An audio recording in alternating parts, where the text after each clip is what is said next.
معلومة دقيقة في دقيقة أقدم لحضراتكم من خلال هذه المعلومة المجموعة رقم 15 فئة النصف جنيه المصري الغين. طبعا احنا زي ما قلنا قبل كده ان احنا بنجمع البنكنوت بتشابه أقصى يمين السيريال في المجموعة، يبقى الألبوم كله اللي عندنا بنجمعه برقم موحد من ناحية أقصى يمين السيريال. المجموعة اللي معانا دي هي رقم 15، يبقى المجموعة رقم 15 قدمنا فيها احنا الجنيه، وقدمنا فيها ال10 جنيه، وقدمنا فيها ربع جنيه، بنقدم فيها النهاردة النص جنيه. طبعا التوقيع اللي قدامنا ده توقيع صلاح حامد، ده في التاريخ اللي هو بيبقى أقصى يسار العملة، تحت مكتوب فيه طبعا 921,081. دون هو التاريخ. التاريخ بيتقرا ازاي يا جماعة؟ بيتقرا ان أول رقم وآخر رقم اللي هو 91 ده رقم العام، رقم السنة. رقم الرابع والخامس هو تاريخ اليوم، يبقى تاريخ اليوم 21. الرقم الثاني 8، يبقى 21/8 سنة 1991.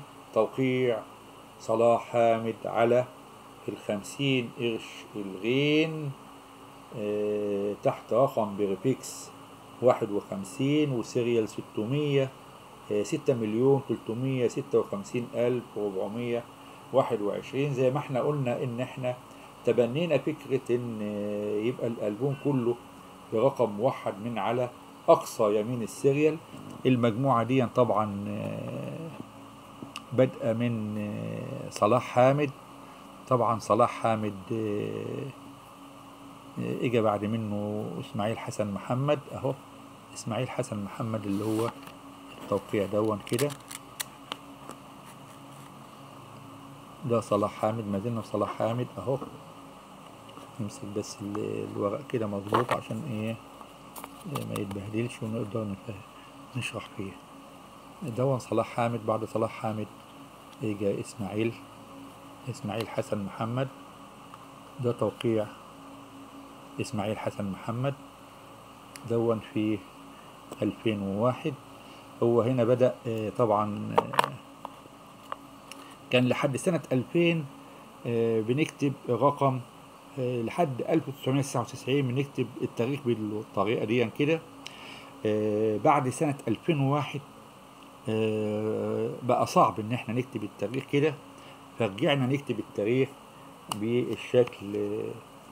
بالشكل اللي قدامنا دون اهو، اللي هو الشكل دون كده اهو كده.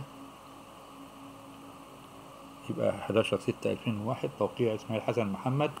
بنقول بقى المجموعة كلها بقى تفضل ايه ماشية كده توقيع لحد ما نوصل لتوقيع محمود ابو العيون اهون. ده فاروق العقدة. بعد فاروق العقدة كان فيه طارق حسن عامر. طارق حسن عامر بدأ من 318 اهو. هنجيب ايه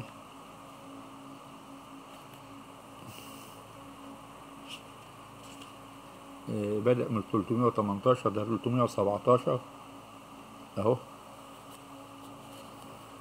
317 ده توقيع فاروق العقدة. 318 بداية توقيع طارق حسن عامر.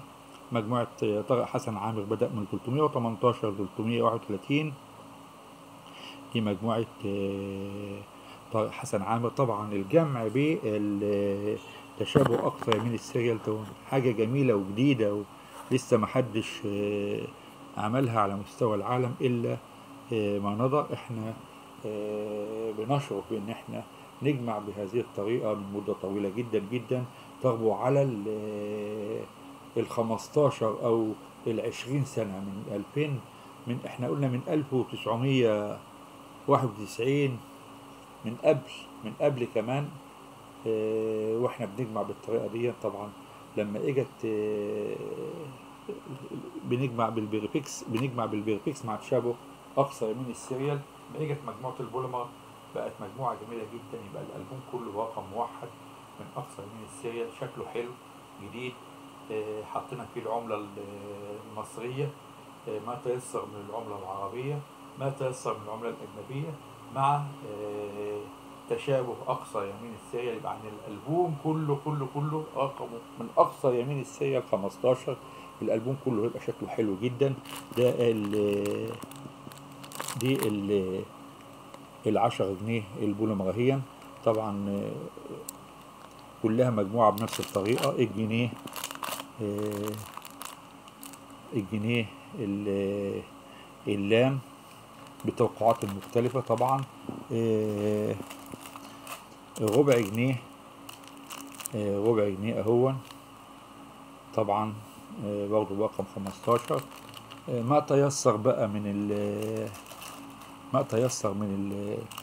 بقية الجنيه اهو رقم 15 طبعا. توقيعات قديمة، محمد فتحي إبراهيم دون في